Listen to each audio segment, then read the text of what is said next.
Okay.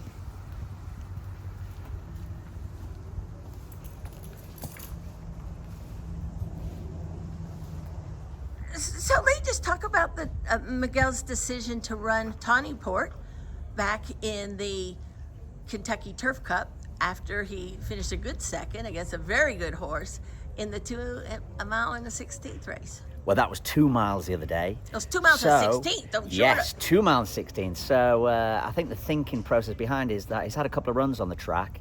He's ran well both times, and we want to see how he came out of the race. He came out of the race pretty good. So we say, why not stay and have a crack at the next big pot for the mile and a half race. We were second behind a very nice horse the other day. Again, it's going to be a tough field, but there's a lot of money on offer, and he's shown affinity for the track, and he's a healthy horse. He's pretty consistent on the whole, and he stays well. So why not give it another crack? It's really becoming a trend. You've got two fillies that ran in allowance races at a mile 5, 6, a mile and a half on opening day. They're running back in the ladies marathon. You've got the Tappet winner running back in the Mint Millions. I mean, and last year you had Goliad win 2 races in 6 days. I mean, it's a trend here that if your horse likes the track, why leave money on the table potentially? Why not? And it isn't beyond the realms of possibility to run them back on firm turf. They get over it a bit easier. It doesn't take out so much energy as it would do on dirt, and it's something that happens quite a lot in Europe. They'll run horse at Royal Ascot the first day of the meet. They'll run them back at the last day of the meet. It's like I say, it's not beyond the realms, and people are starting to take advantage of doing it now. If they're showing affinity for the track, why not? They come out the race good. The vets are really check them over very well, so we have a good look at them, make sure that they've come out the race well, and why not go again? Is that something that Miguel and he and of course Christophe, did they do often, or just there's not usually the opportunities to run for $1 million and then to come back a week later and run for $2.5 million?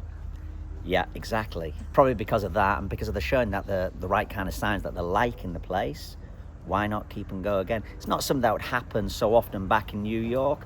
I mean, we tend to give them, Miguel tends to give them 4 or 5 weeks in between races.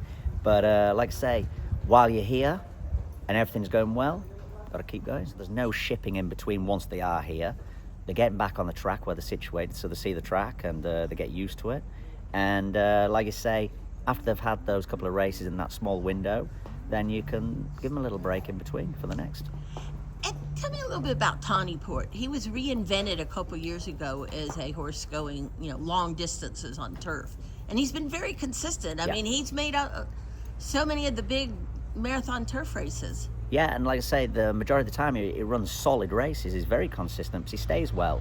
Obviously, he was with the Cox Barn Pride, and he was on the Derby Trail. I mean, I think he won the Ohio Derby. He did. And the Lexington before he's always been a very nice horse. I mean, we're very lucky to have him.